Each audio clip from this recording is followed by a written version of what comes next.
Income अगर किसी की है तो ये रिस्की है या एक स्टेबिलिटी है, व्हाट इज इट? सबसे पहली चीज मुझे ये लगता है कि सबसे पहले फोकस करना चाहिए आपको अपने स्किल पे, और एवरी ईयर आपको अपने स्किल को बढ़ाना है। वो कौन कौन से स्किल्स हैं जो इस समय सबसे ज्यादा पैसा बना कर दे रहे हैं लोगों को? आज सबसे बड़ी चीज है एआई।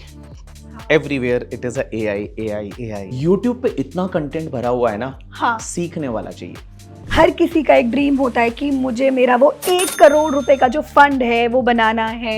आज तक का ये ट्रैक रिकॉर्ड है कि म्यूचुअल फंड आपको कितना भी खराब हो 12% रिटर्न तो दे ही देता है। इनकम बढ़ती है बट सेविंग नहीं बढ़ पाती है, तो इसका जो रूट कॉज है वो क्या है? महंगाई तेजी से भाग रही है और हमारे खर्चे उससे भी तेज।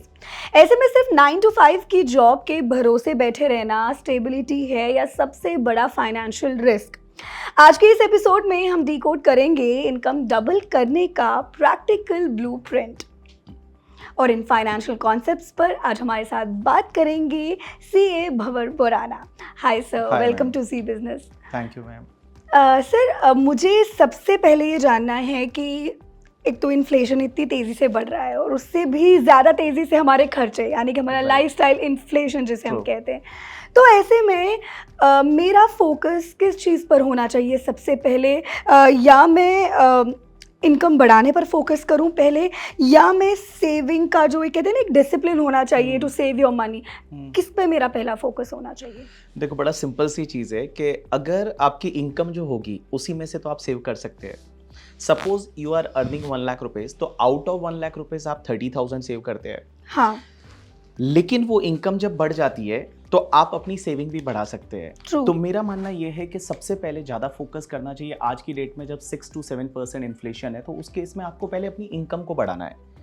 बिकॉज आपकी इनकम जो है पहले 1 लाख थी, आप 30,000 सेव कर रहे थे। अगर आपकी इनकम 2 लाख होगी तो ऑब्वियसली आप बहुत ज़्यादा सेव कर पाओगे। Definitely. So main focus should be on the income increment and saving is the part of that. एक इनकम जो है ना, that is the sky and saving is just a ceiling.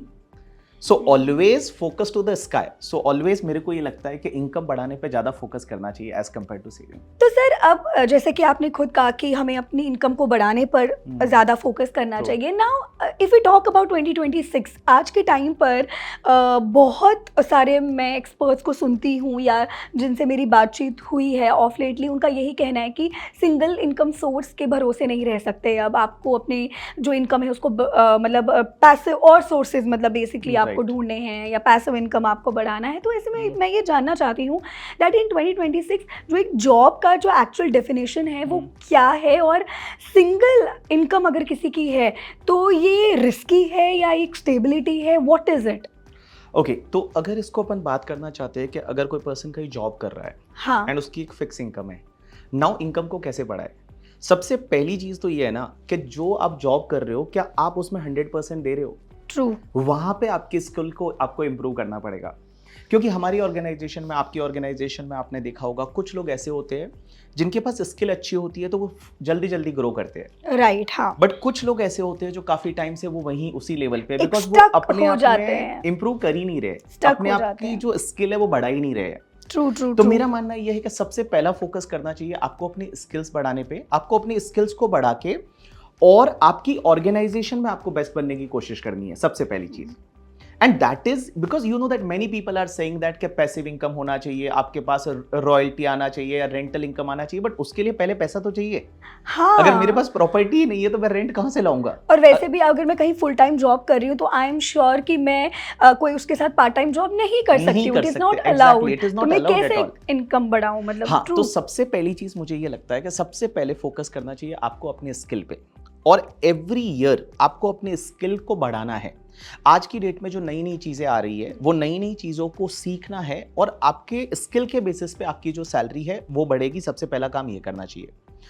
दूसरा काम ये करना चाहिए कि जब भी आपके पास थोड़ा बहुत भी टाइम मिलता है तो वो टाइम आपको कुछ और फ्रीलांसिंग में आप कर सकते हैं। अब बहुत सारी चीजें ऐसी होती है जो इट इज नॉट पॉसिबल कि आप कहीं जॉब नहीं कर सकते, Exactly. बट अगर आप 1 घंटा भी निकाल के कुछ और करना चाहते हैं तो वो आप कर सकते हैं। मैं आपको बताना चाहूँगा, मैं एक मेरी स्टूडेंट है जो बिग 4 में काम करती है, सीए है, वहाँ पे 9 to 5 वाला जॉब है, बट उसके साथ साथ में उसने एक छोटा सा बिजनेस चालू किया। बिजनेस में वो जो लेडीज बैग्स आते हैं वो बैग्स बनाती है, किसी से बनवाती है और वो सेल कराती थी, and she is earning very good from that. और उसको वो इंस्टाग्राम पे पोस्ट करती है, इंस्टाग्राम पे फोटो डालती है, रील्स डालती है, और उसके अकॉर्डिंगली उसका वो चल रहा है। एग्जैक्टली। अभी मैं आपको एक और चीज बताऊंगा। अभी मैं लास्ट वीक एक दो स्टूडेंट से मिला, they are working in the organisation, but वो किसी और के लिए लिंक्डइन पोस्ट लिखते हैं, ओनली लिंक्डइन पोस्ट लिख रहे हैं किसी और के लिए, and they are getting very good amount. वो हर पोस्ट का they are charging 4 to 5,000 rupees, and वो मुझे बोलते हैं कि आज के टाइम में वो 4 to 5,000 एवरी पोस्ट का ले रहे हैं, एंड वो 1 घंटा देते हैं और पूरे मंथ क्या पोस्ट होते हैं? That is related to the, हो सकता है फाइनेंस से रिलेटेड हो, ठीक है, एजुकेशन से रिलेटेड हो। तो मेनी टाइम क्या होता है कि बहुत बड़ी बड़ी कंपनीज के सीएफओ है, सीईओ है, उनका जो सोशल मीडिया है वो खुद मैनेज नहीं कर पाते हैं, तो उनके लिए वो पोस्ट ड्राफ्ट करके देते हैं, और वो लोग फिर जो है वो अपने लिंक्डइन पे उसको पोस्ट करते हैं। तो see, if you are having the skill ना, देन बहुत सारी चीजें हैं जो आप, बहुत सारी अपॉर्चुनिटीज है जो निकलकर हमारे सामने आ जाती हैं। एग्जैक्टली। सो सब फर्स्ट इज स्किल पे ध्यान दीजिए। उसके बाद सेकंड, जब आपके पास पैसा आ जाता है, then there will be a second is your passive income. Passive income में जैसे आपने कहीं पे शेयर खरीद लिए तो उस पे आपको डिविडेंड मिलेगा, आपने एफडी कराई है तो उस पे आपको इंटरेस्ट मिलेगा, या फिर आपने जो है, कोई बहुत सारे लोग हैं, मैं अभी कुछ लोगों को जानता हूँ, उन्होंने बुक्स लिखी है, हाँ, और बुक्स लिखी है और एक बार लिखी, उसके बाद में लाइफ टाइम उनको रॉयल्टी मिल रही है। So that is called your passive income. उसके बाद में अगर आप शेयर मार्केट में वगैरह पैसा डालते हैं तो capital gain and all, that is the income. So मेरा मानना ये है कि हम लोग हमेशा ये फोकस करते हैं पैसिव इनकम पे, बट मेरे को ये लगता है first we have to improve your active income, and active income जब उतना हो जाए कि वैसा सोर्स बन जाए जिससे पैसिव इनकम आए, so that will be the best. So first I think we should focus to the skills, and उससे अपनी जो जॉब है उसमें अपना जो है वो पगार बहुत अच्छे से बढ़ पाए। तो अब क्योंकि हम लोग इनकम की बात कर रहे हैं, सैलरी की बात कर रहे हैं, so sir I really want to know here कि लेट्स जस्ट से एक मिडिल क्लास फैमिली है, 4 लोग उस परिवार में हैं, डिसेंट लाइफस्टाइल है उनका,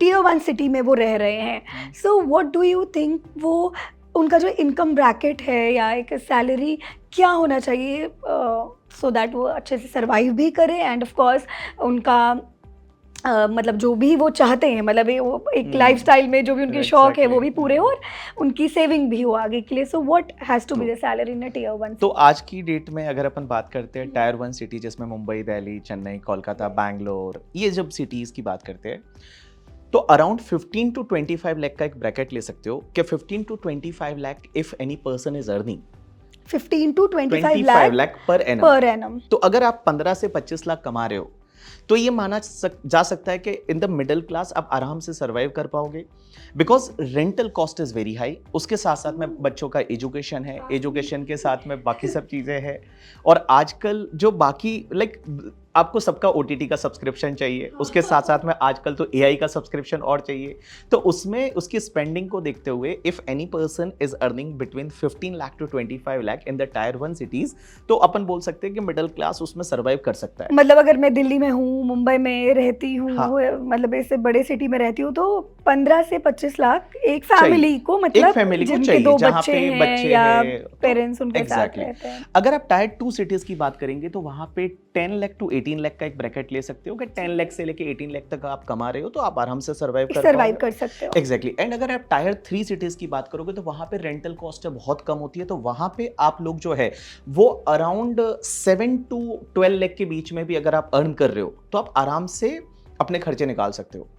लेकिन एक चीज हमेशा ध्यान रखने का कि आप जितना अर्न कर रहे हो, क्या उसमें से आप कितना सेव कर पा रहे हो, and that save should be the 30%। हाँ, मैं तो ये अगर exactly आप 30% सेव नहीं कर पा रहे हो, इट मीन्स आप कहीं ना कहीं पे कम कमा रहे हो, कोई गलती कर रहे हो या कम कमा रहे हो, ठीक है, या कोई मिस्टेक हो रही है, तो एटलीस्ट 30% आपका सेव होना चाहिए, then it will be the sufficient to survive as a middle class.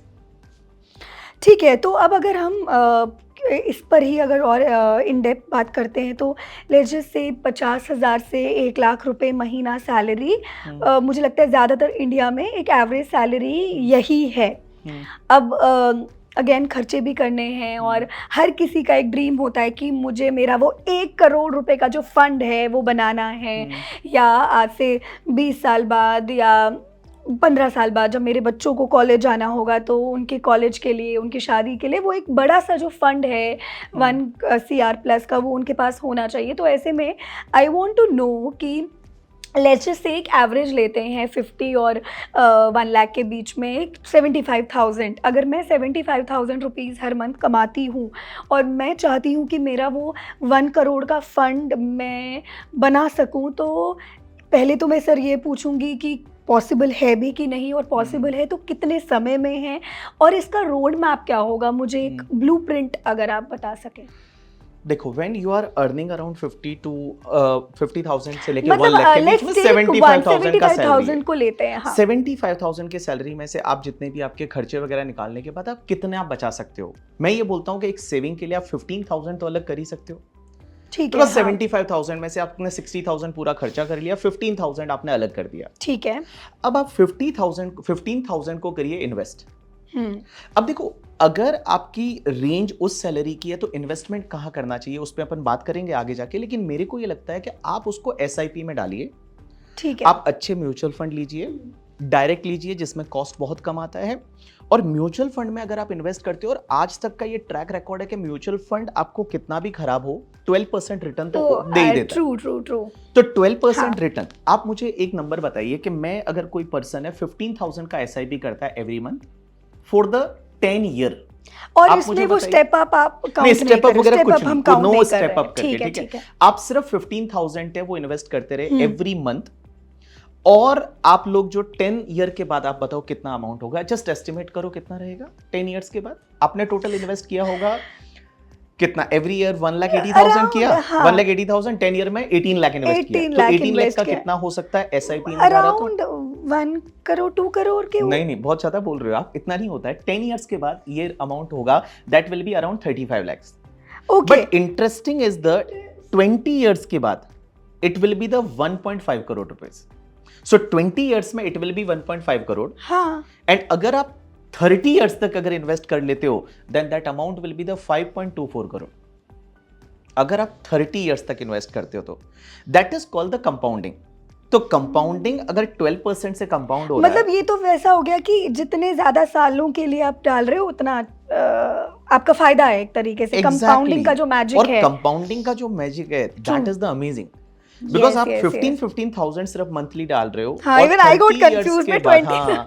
And 30 years के बाद that amount will be the 5.24 crore, जो बहुत बड़ा अमाउंट होता है अपन लोगों को। और अपने को लगता है यार कौन देखता है 30 साल बाद, कौन देखता है 20 साल बाद, बट टाइम इतना फास्ट निकलता है। 20 साल बाद आप रिग्रेट करते हैं यार शायद अपन ने 20 साल पहले इन्वेस्टिंग चालू किया होता तो अपन कहीं और रहते। ओके। तो सर अब अगर हम बात करते हैं अगेन, हमने कुछ देर पहले ही बात की थी इनकम को लेकर, हमारे अलग अलग सोर्सेज कैसे हम बढ़ा सकते हैं, इनकम हम कैसे बढ़ा सकते हैं। अब अगर हम यहाँ पर साइड हसल की बात करते हैं या पार्ट टाइम जॉब जिन्हें हम कहते हैं, और मैं अपना रेगुलर जॉब कर रही हूँ और मुझे साइड हसल चाहिए, so what do you think कि what is the perfect start, मतलब मैं कैसे स्टार्ट कर सकती हूँ, या ये सोचना ही गलत है, या मुझे अपना जो मैं रेगुलर जॉब जो मैं कर रही हूँ, जो मेरा मेन जॉब है, उसमें इन डेप्थ में जाऊँ, उस पर फोकस करूँ, या should I start doing may be freelancing या कंटेंट क्रिएशन या जो भी अभी ट्रेंड में है? Right. Okay, so first part तो ये है कि लाइक आप अपना जो जॉब में टाइम दे रहे हो, give your 100% there. First part आपने 100% वहाँ दे दिया, उसके बाद also you are having the time और आपको लगता है कि नहीं मुझे और कुछ करना चाहिए, तो आपकी स्किल क्या है पहले उस पर फोकस करना चाहिए। आपको ये पता चलना चाहिए कि आपकी स्किल ये है। जैसे मान लो किसी की स्किल राइटिंग की बहुत अच्छी है, तो वो स्क्रिप्ट लिख सकते हैं, या जैसे मैंने बोला लिंक्डइन के लिए किसी के लिए आप पोस्ट लिख रहे हो, एज अ सोशल मीडिया। अगर किसी की स्किल ये है कि वो प्रेजेंटिंग बहुत अच्छा करते हैं, तो वो हो सकता है कुछ ऐसे कोर्सेज बना के बेच सकते हैं। आजकल मैं बताऊं बहुत सारे लोग ऐसे हैं जो जॉब कर रहे हैं, बट उन्होंने कुछ कोर्सेज बनाए and they presented that course and they are earning very good amount.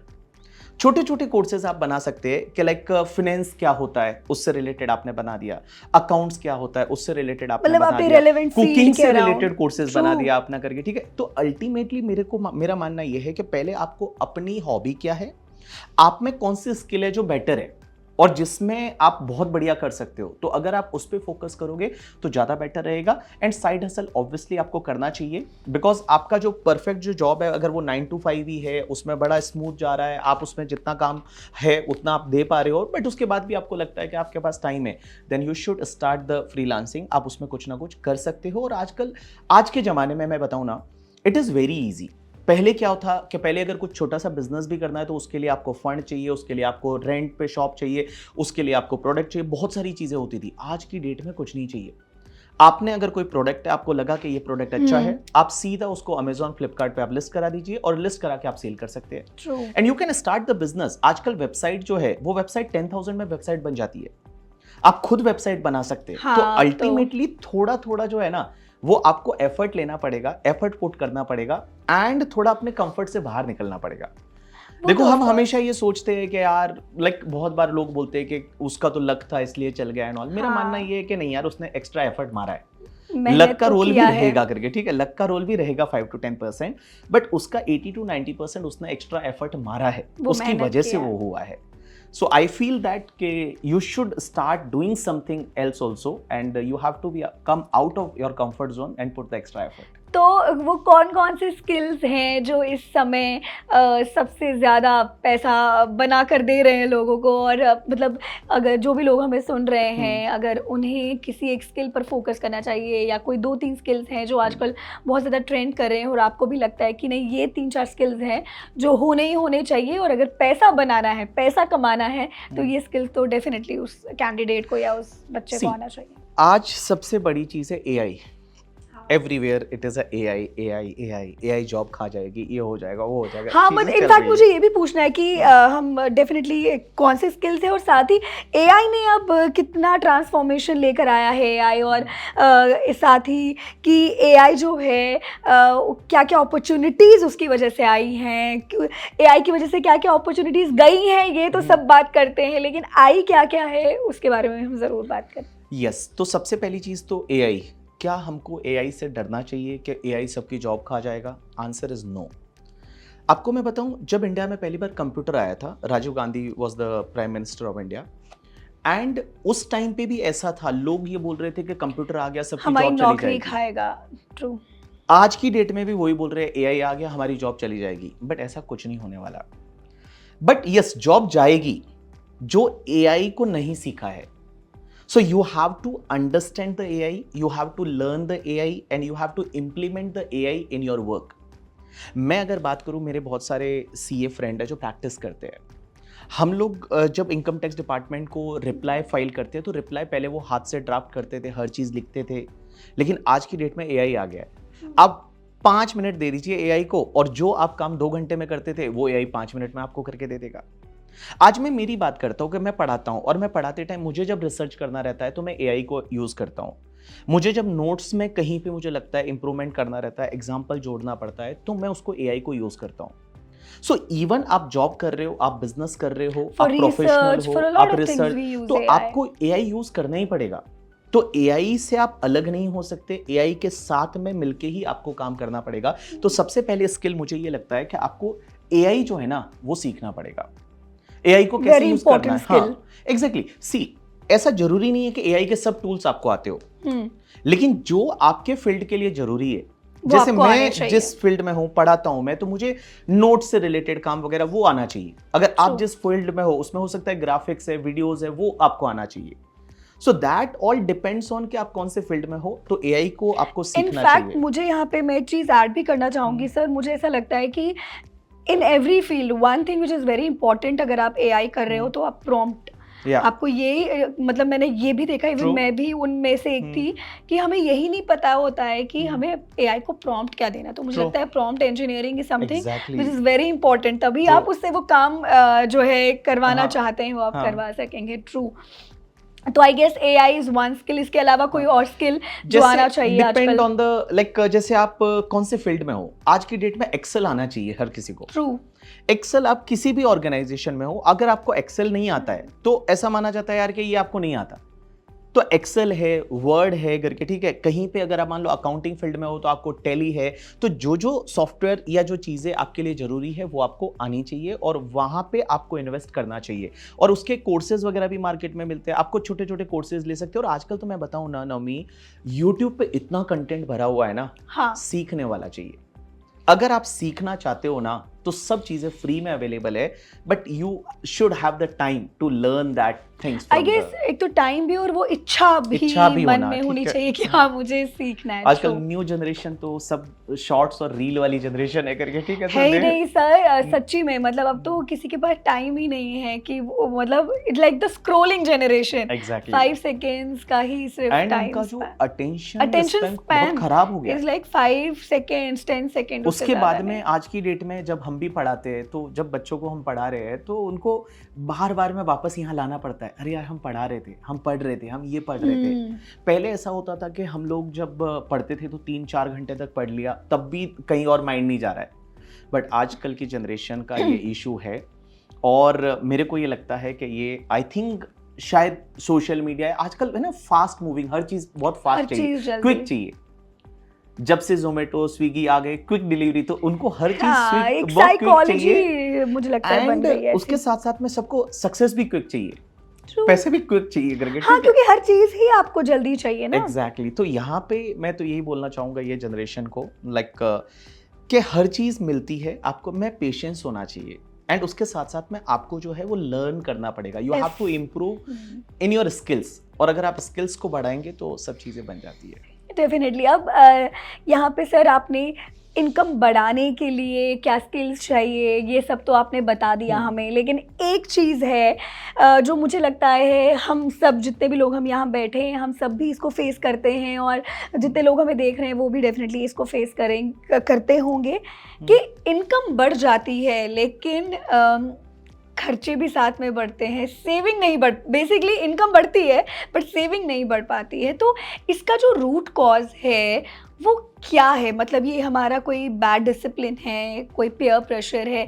What are the reasons कि मेरी तनख्वाह बढ़ जाती है, मैं जब 50,000 कमा रही हूँ तो भी मैं 10,000 सेव कर रही हूँ, अब मैं 75,000 कमा रही हूँ तो भी मैं 10,000 सेव कर रही हूँ, अब मैं 1 लाख कमा रही हूँ तो भी मैं 10,000 ही सेव कर पा रही हूँ, वो नहीं बढ़ पा रहा है। तो ऐसा क्यों है? और ये जो ये हमारा लाइफस्टाइल इन्फ्लेशन है ये कितना खतरनाक आई वुड से है, स्पेशली एक मिडिल क्लास फैमिली के लिए या एक मिडिल क्लास पर्सन के लिए? Tell me about this. Yes, so सबसे पहली चीज ये देखने को मिलती है कि आपकी इनकम बढ़ गई बट सेविंग नहीं बढ़ रही। सेविंग उतनी की उतनी है, पहले भी उतनी थी, अब भी उतनी थी। ये इसलिए ऐसा हो रहा है कि जितना इनकम बढ़ा था ना वो इनकम आपने अपनी लाइफस्टाइल पे आपने स्पेंड कर दिया। तो मेरा मानना है पहले तो यहाँ पे एक रूल बना दो कि आज जो भी आप सेव कर रहे हो, suppose you are earning 1 lakh, you are saving 30,000, so whenever you earn extra उसका एटलीस्ट 50% आप सेव करो।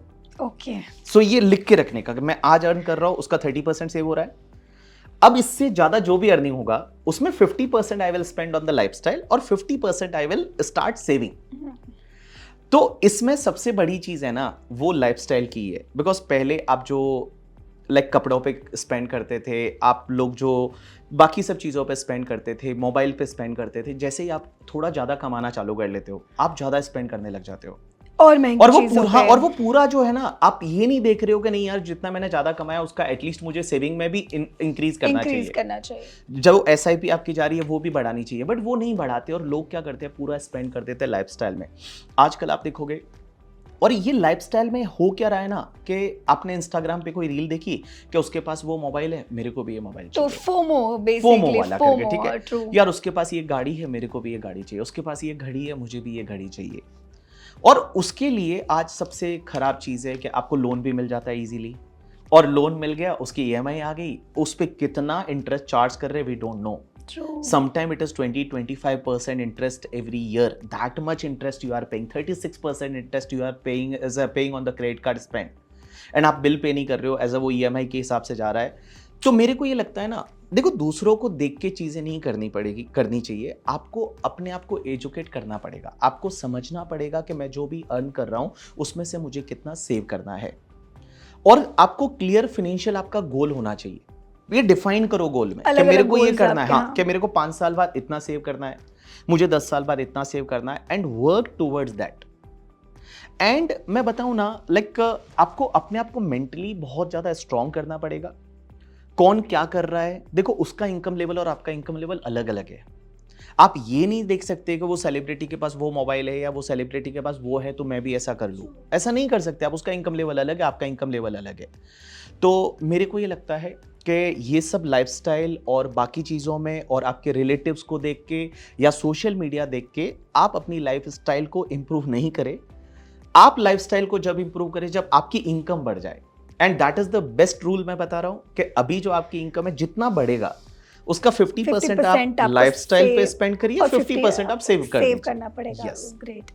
ओके सर, अब इस सेशन का मैं लास्ट क्वेश्चन आपसे पूछना चाहती हूँ, वो ये है कि ये तो सब बोल देते हैं कि ये करो वो करो और आपका जो इनकम है वो डबल हो जाएगा या बढ़ जाएगा। So now I want to know कि अगर आज लेट्स जस्ट से मेरा सैलरी 50,000 है या नॉट सैलरी, मेरा इनकम 50,000 अगर है और मैं विद इन 1 ईयर मैं चाहती हूँ कि मेरा ये इनकम डबल हो जाए, and I am very serious about it, मैं सच में चाहती हूँ कि मेरा जो इनकम है वो डबल हो, तो क्या इसके लिए कोई प्रैक्टिकल रोड मैप है जो मतलब it can be saving, it can be passive income, मतलब अगर मुझे ऐसा करना है तो व्हाट इज इट, कैसे ये पॉसिबल है? पहले तो क्या ये पॉसिबल है और अगर है तो हाउ? हर कोई ये सोचेगा मेरी जो इनकम है अगले साल डबल होनी चाहिए, एकदम डबल होनी चाहिए। Is it possible? Answer is yes. अगर मैं बोलूंगा पॉसिबल है, I thought you was like no, possible है। ओके, बट पॉसिबल कैसे है? हाँ, क्या आप जॉब स्विच कर लोगे, दूसरी कंपनी में जा लोगे तो वहां पे आपको डबल मिल जाएगा? आंसर इज नो, नहीं मिलने वाला।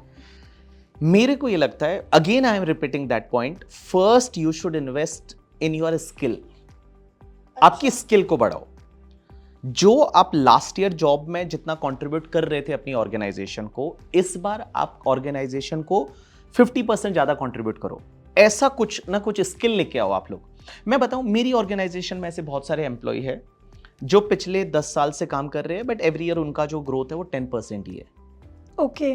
बट उन्हीं के साथ कुछ लोग ऐसे भी है जो जॉब ज्वाइन किया और उसके बाद आज उनकी सैलरी जो है वो 5 टाइम्स हो गई है, 6 टाइम्स हो गई है, बहुत ज्यादा सैलरी बढ़ गई है क्योंकि कुछ ना कुछ वो ऐड कर रहे हैं। बिकॉज मुझे लगता है ना यार कि ये बंदा ऑर्गेनाइजेशन को देखो, see it is a very simple rule. आप किसी भी जगह जॉब करते हो, आप ऑर्गेनाइजेशन को कितना बेनिफिट दे रहे हो?